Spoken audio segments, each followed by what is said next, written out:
Obviously, we start with Zach Wilson.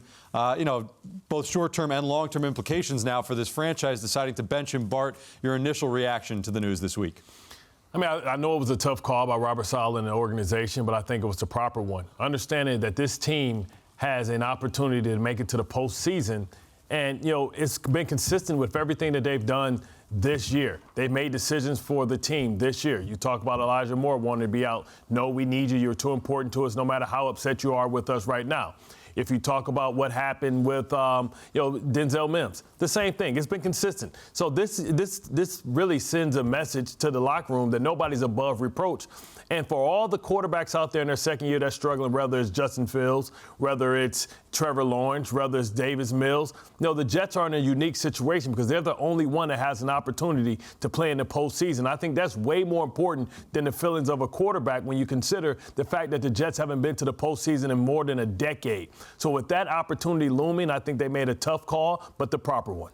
Yeah, I'm with Bart. They had to seize the moment. Now, you talk about this team right now in a position where they look around the division, and if they don't maximize this opportunity with the fact that they could go to the playoffs, that would be a big miss on everybody in charge. You understand what hurts the Jets right now, if you look at this division, the Dolphins have their quarterback in Tua, right? You talk about the Patriots have their quarterback in Mac Jones. You talk about Josh Allen in Buffalo. The Jets seem to be the only team in that division that don't have their guys. So this is where it kind of is like, man, did we blow another one? Considering that you just go all the way back to Geno Smith to Sam Darnold, that why can't we get our guy?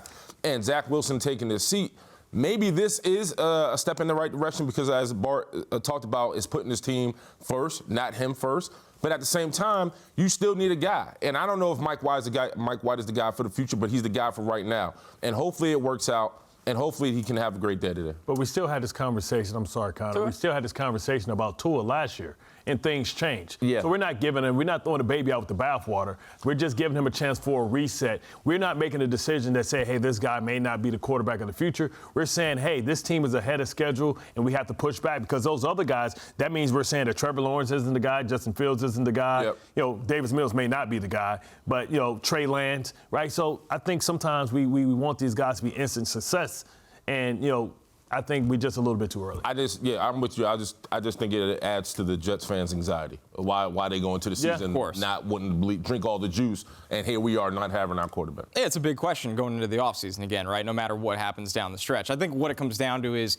guys can work through things physically, guys can work through things mentally. Zach Wilson was going through both, and that can't happen for this team right now. And I think an underlying factor in all of this, when you look at it, because we talk about it from Zach Wilson, but the development of the other young players on the offense matters here. Garrett Wilson, you need to maximize his development. Elijah Moore, who's been a non-factor this year, we're going to show later, he did look good with Mike White in glimpses last year. So you need to worry about the rest of the offense as well. Zach Wilson wasn't getting it done. They're going to see what Mike White can do to help those guys out. Guys, a few points. First of all, and I mentioned this immediately after the decision was made, whether or not Zach Wilson is the guy moving forward, people worrying about, well, are you going to totally lose him now?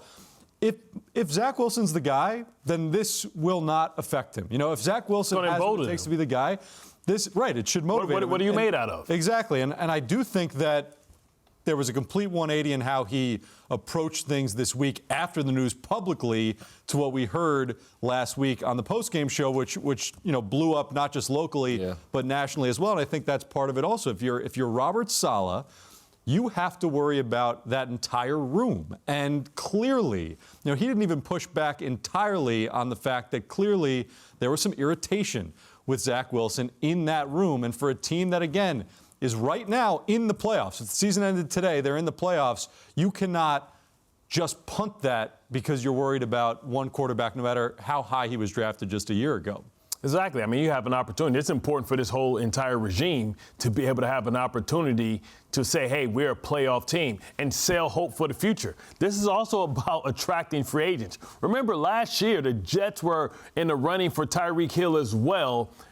as Miami. And he scoffed at us. He chose, and he scoffed mainly because he didn't think this organization was playoff worthy, right? He didn't want to come to a place that he thought it was a rebuild. He was the first piece of a rebuild. But now, if I'm a pending free agent and I'm a receiver, I think I may be able to be the difference for a team that's went to the playoffs to have opportunity to make some real noise in the playoffs. So this is about, selling your brand as well. They say, hey, we have adults in the building. Everything that Joe Douglas was doing is working well, and we're doing this, going to the playoffs without Breece Hall, without Avere Tucker, without Mekhi Becton, without Fant. So imagine when we bring those back and we add you to it, you can be part of the difference. And if you win in New York, there's no better place to win because you're going to become a national brand. That's what you're selling. That's what's at stake. And if you go to the playoffs, it's so much easier to sell it than we almost went to the playoffs.